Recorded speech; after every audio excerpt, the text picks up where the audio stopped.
שירים שהוא מכיר, אל הריחות שהוא אוהב. השיר נקרא מחר הוא יחזור.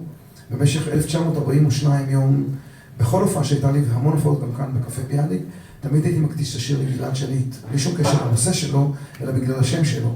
מחר הוא יחזור, ותמיד הייתי אומר שאני מקווה שיום אחד אני אוכל לשיר את השיר הזה בעניין גלעד שליט ושהוא באמת יחזור. אז לפני שנה וקצת גלעד שליט באמת חזר, והשמחה על שובו הייתה גדולה, והצל הגדול שלו ירד מהשיר, והשיר חזר להיות מחדש שיר קטן ואינטימי ומאוד כואב על אחי יואב וזכרו לברכה שנפטר באמת כל כך צעיר. לפני שנשאיר לכם את השיר הזה, מחר הוא יחזור, אני רוצה להגיד לכם שוב תודה רבה שבאתם, היה לי לגודל השיר לכם.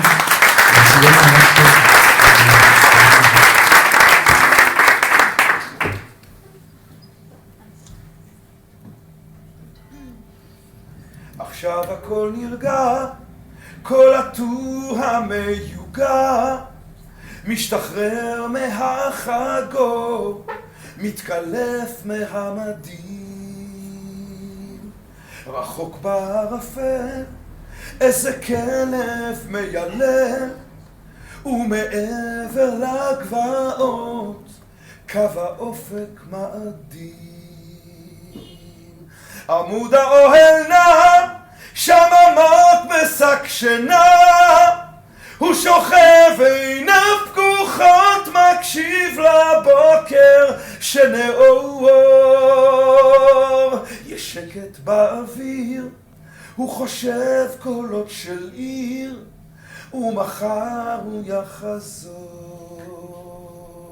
לאורך המסע, בכל מה שהוא עשה, הוא ספר את השעות בשבילים הכי קשים. איך ירוץ במדרגות אל ריח של עוגות, אל האור בחדרים, אל שלווה של יום שישי. ליד המדורה יש קפה על הקירה, עוד מעט הוא יתעורר, מעט קרוב יותר לעיר. בדמן ריח מלחמה, רק עשב במכה, בסלע שורשים,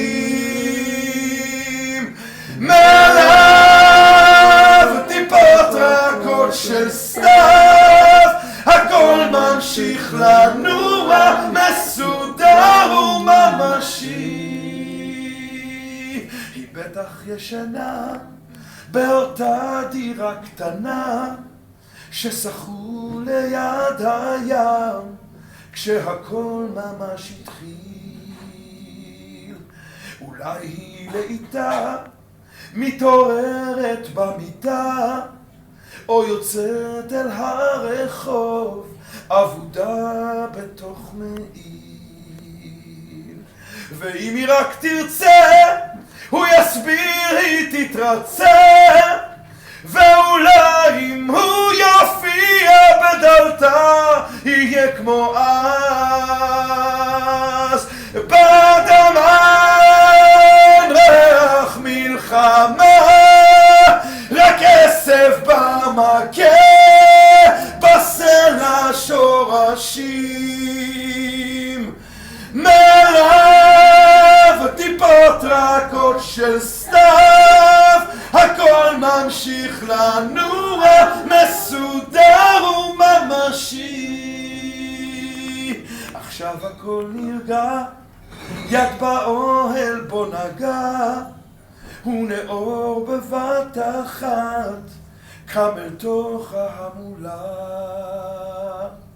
רחוק בערפל, איזה כלב מיילל, ומעבר לגבעות, עוד יום חדש עלה.